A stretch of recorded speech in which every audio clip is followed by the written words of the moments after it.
Bismillahirrahmanirrahim. Assalamualaikum warahmatullahi wabarakatuh.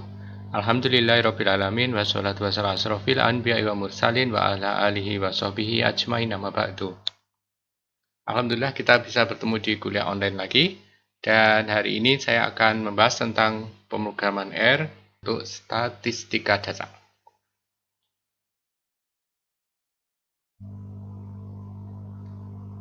Ada 3 bagian yang akan saya bahas. Yang pertama yaitu tentang data frame. Biasanya data yang kita olah itu adalah data frame. Kita mengenalnya sebagai tabel, yang artinya bahwa data kita terdiri dari baris dan kolom. Baris menyatakan data, sedangkan kolom menyatakan atribut atau komponen-komponen data. Di dalam pemrograman R nanti mengenal istilah data frame untuk menunjukkan data tabel ini.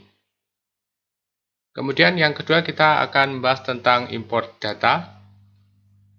Data kita kadang-kadang sudah tersimpan di beberapa file, dalam beberapa bentuk file, misalnya ada file teks, file Excel, atau file dalam bentuk CSV. Nah, nanti kita akan membahas bagaimana mengimport data dari ketiga jenis data ini.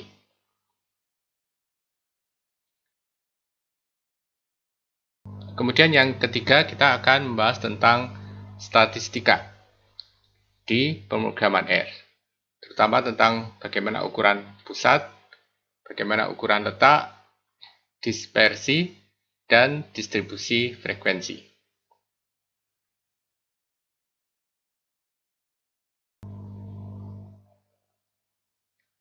Baik, langsung saja kita mulai. Yang pertama kita membahas tentang data frame. Bagian pertama tentang data frame ini kita awali dengan membuat dan menampilkan data frame.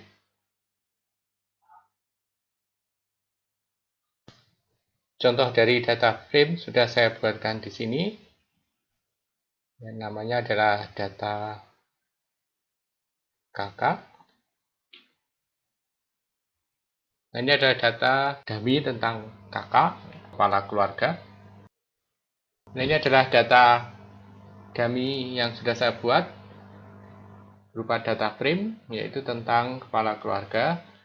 Ada nomor induk keluarga, kemudian ada nama kepala keluarganya, penghasilan kepala keluarga per pekan dalam ribuan rupiah, dan tanggal lahir dari kepala keluarga.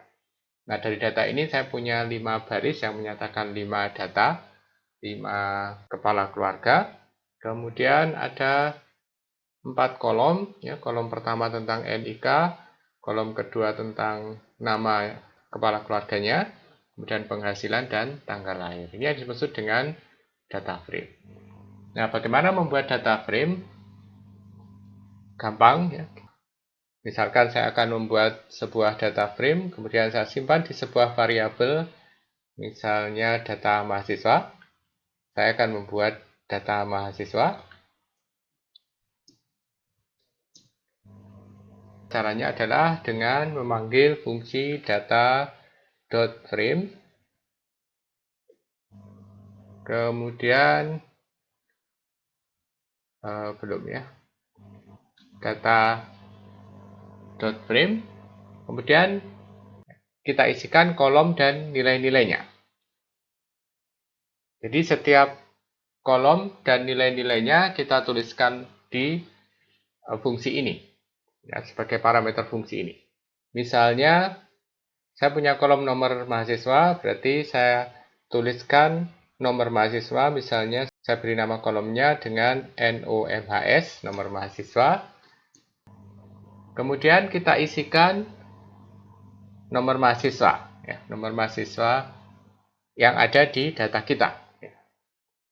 Kita awali dengan C, masih ingat dengan fungsi C, kemudian kita isikan nomor mahasiswanya. Misalnya 19.523.005, 19.524.007 misalnya.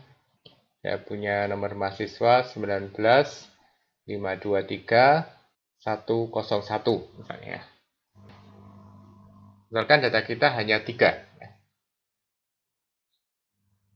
Ini adalah kolom pertama. Misalkan yang kolom kedua adalah nama, maka saya tuliskan judul kolomnya dengan nama. Kemudian kita isikan datanya, misalnya karena tadi ada 3 mahasiswa, nomor mahasiswanya sudah saya sebutkan tadi, kemudian kita isikan nama dari ketiganya, misalnya ada Amir misalnya, kemudian ada Raharjo, dan yang ketiga Setiawati misalnya. Nah, yang perlu kita ingat di sini bahwa banyaknya data harus sama. Kalau nomor mahasiswanya ada 3, berarti namanya pun juga 3. Kemudian urutannya juga harus cocok. Jadi kalau urutannya misalnya 19, 52, atau 005 untuk Amir, maka Amir kita tuliskan pertama. Kemudian jika yang berikutnya 007 ini Raharjo, maka Raharjo pun kita tuliskan di posisi berikutnya. Begitu seterusnya. Jadi urutannya harus sama. Kemudian misalnya ada IPK, data IPK, saya isikan IPK-nya, misalnya yang punya Amir ini IPK-nya 3,75 misalnya, kemudian Raharjo IPK-nya 3,25, dan Setiawati misalnya 3,9. Jadi di sini saya membuat data frame dengan kolom nomor mahasiswa, nama, dan IPK, kemudian datanya baru 3. Meskipun 3 kolom, 3 baris, tapi ini tidak selalu harus sama seperti ini. Atau misalnya saya tambah lagi ya. Saya tambah 1 kolom lagi, misalnya nomor mahasiswa, nama, IPK, yang keempat adalah statusnya ya. Misalnya statusnya aktif atau cuti misalnya ya. Ini saya tuliskan misalnya si Amir ini aktif, kemudian si Raharjo ini sedang cuti, dan Setiawati aktif. Nah, maka sekarang saya punya 4 kolom yang datanya ada 3. Oke, saya enter. Maka saya punya data frame yang namanya data MHS. Kita tampilkan data MHS. Nah, sekarang saya sudah punya data mahasiswa. Ada 3 mahasiswa. Kolomnya ada, atau komponennya ada nomor mahasiswa, ada nama, ada IPK, dan ada status. Selain bisa menampilkan data secara keseluruhan, kita juga bisa menampilkan data sebagian saja. Misalnya saya menampilkan nomor mahasiswa saja. Maka caranya adalah kita ketikkan nama variabelnya, data underscore MHS, kemudian kita pilih kolom yang mau ditampilkan tadi, misalnya nomor mahasiswa. Caranya adalah dengan menuliskan setelah variabel ini dengan simbol dolar, diikuti dengan NOMHS. Hasilnya yang tertampil adalah semua nomor mahasiswa. Misalnya kita ingin menampilkan nama, caranya sama ya. Kita tuliskan nama variabelnya, kemudian diikuti nomor mahasiswa, diikuti simbol dolar, dan selanjutnya adalah nama.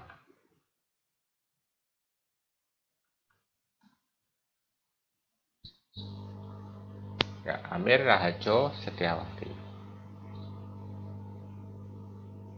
Kita juga bisa menampilkan per baris data. Ini mirip dengan matriks, yaitu kita menyebutkan nomor barisnya. Contoh, misalkan kita ingin menampilkan data pertama saja, Cara nulisnya adalah nama variabelnya, kurung siku untuk menunjukkan indeks, diikuti dengan nomor baris yang akan ditampilkan, dan diikuti dengan koma. Karena kita ingin menunjukkan semua kolom, jadi setelah koma kita kosongkan. Maka yang tertampil adalah semua data pada baris 1. Kita juga bisa menampilkan beberapa data, misalnya 1 dan 3. Caranya, nama variabelnya, kemudian kurung siku, dan kita sebutkan nomor baris yang akan ditampilkan dengan menuliskan fungsi C, diikuti nomor baris yang akan ditampilkan, misalnya 1 dan 3. Jangan lupa dengan komanya. Nah, yang tertampil adalah data mahasiswa yang nomor 1 dan nomor 3. Kita juga bisa menampilkan data per mahasiswa dan kolom tertentu saja.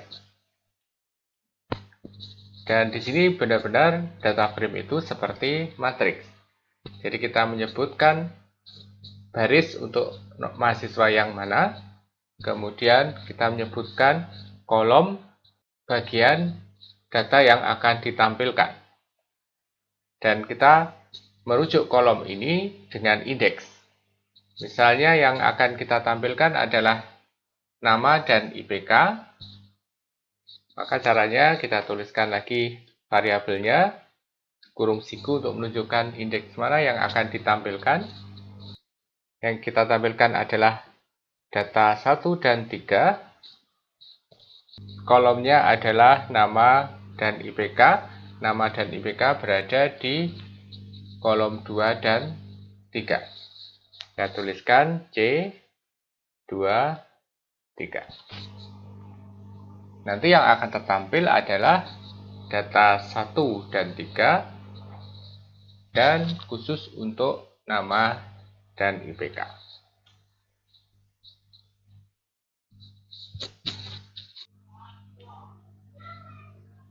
Nah, kita sudah berhasil membuat data frame. Ada kalanya dalam data kita perlu menambah kolom atau menambah baris. Menambah kolom artinya mungkin ada komponen yang belum ada di data kita, sehingga kita perlu menambah sebuah kolom. Menambah baris artinya bahwa data kita mungkin kurang, sehingga kita perlu menambah data, ataupun kita punya data yang baru. Kembali ke data mahasiswa yang sudah kita buat tadi. Misalkan kita ingin menambahkan satu kolom baru ke data mahasiswa ini. Saya tambahkan jurusan misalnya. Tadi sudah ada 4 kolom, nomor mahasiswa, nama, IPK, status. Yang kelima, kita tambahkan jurusan. Caranya, kita tuliskan variabelnya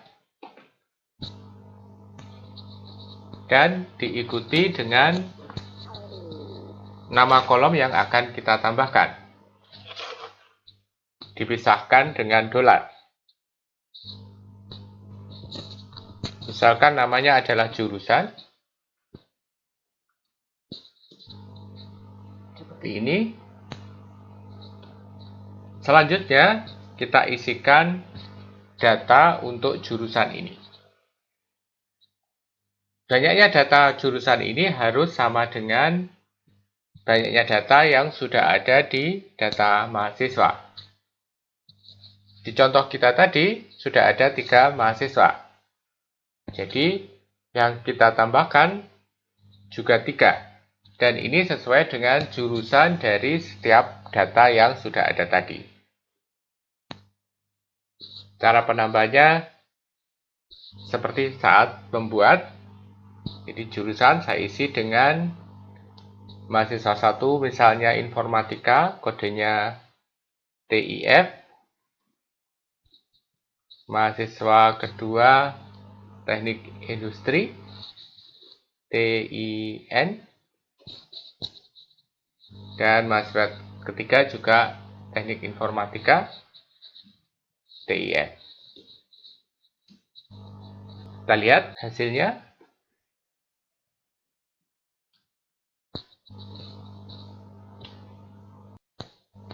Sekarang data kita sudah bertambah kolomnya, yaitu dengan kolom jurusan.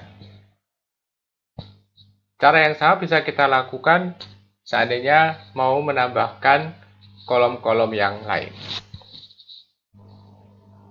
Berikutnya adalah menambah baris.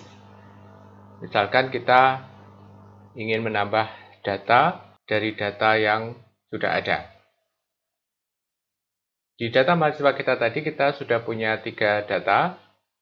Kita akan menambahkan 2 mahasiswa baru lagi ke data ini. Caranya, kita membuat data frame yang sama dan kita simpankan di variabel sementara. Sebut saja TMP.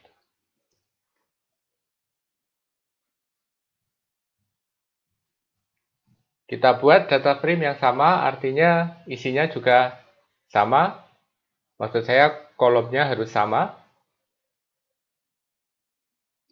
Kita isikan nomor mahasiswanya dulu.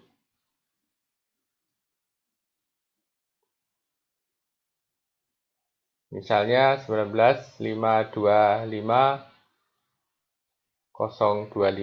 dan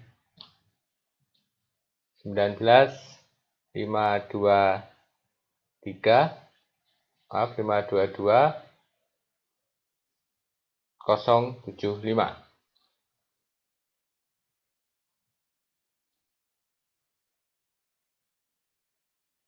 Strukturnya harus sama, komponennya harus sama, jadi setelah nomor mahasiswa kita isikan nama,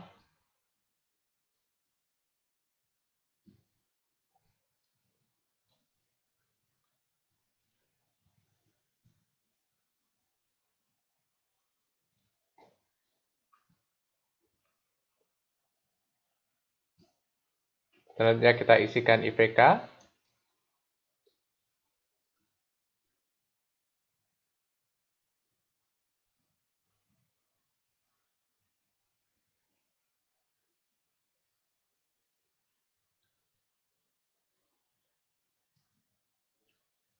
status,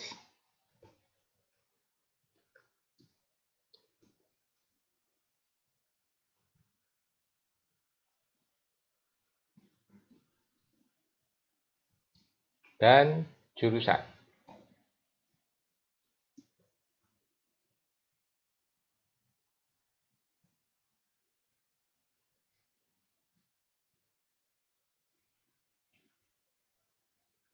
Ya, jadi kita tambahkan 2 mahasiswa baru ini ke variabel sementara, saya sebut TMP. Selanjutnya, TMP ini kita gabungkan dengan data mahasiswa dengan fungsi rbin. Sementara saya cek dulu apakah berfungsi.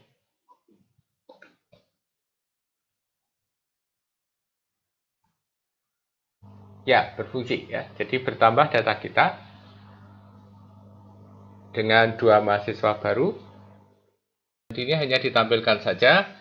Seandainya mau kita tambahkan ke data mahasiswa, berarti kita lakukan fungsi ini dan kita simpankan ke data mahasiswa.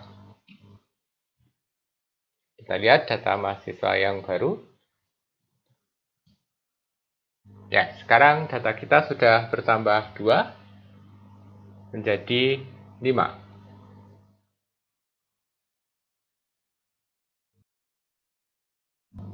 Nah, selanjutnya adalah rangkuman. Rangkuman ini membahas bagaimana pemrograman R bisa membuat rangkuman terhadap data kita. Untuk rangkuman ini, Pemrograman R menyediakan fasilitas membuat rangkuman terhadap data frame. Pemrograman R menyediakan fungsi yang namanya summary. Kita tuliskan summary, kemudian parameternya adalah data frame yang sudah kita buat.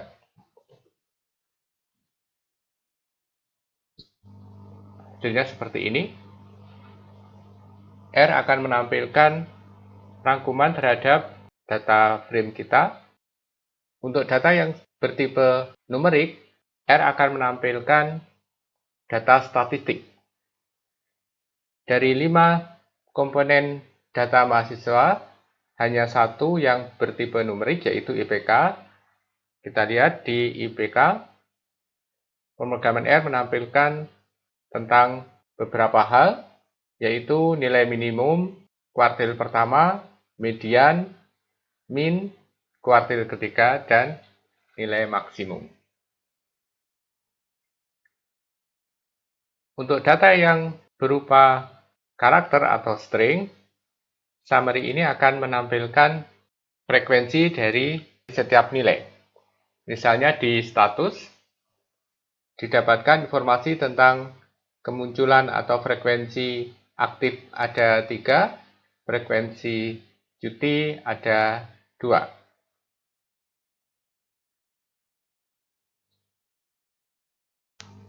Demikian bagian pertama dari materi ini, yaitu tentang data frame. Kita lanjutkan ke materi yang kedua, yaitu tentang import data.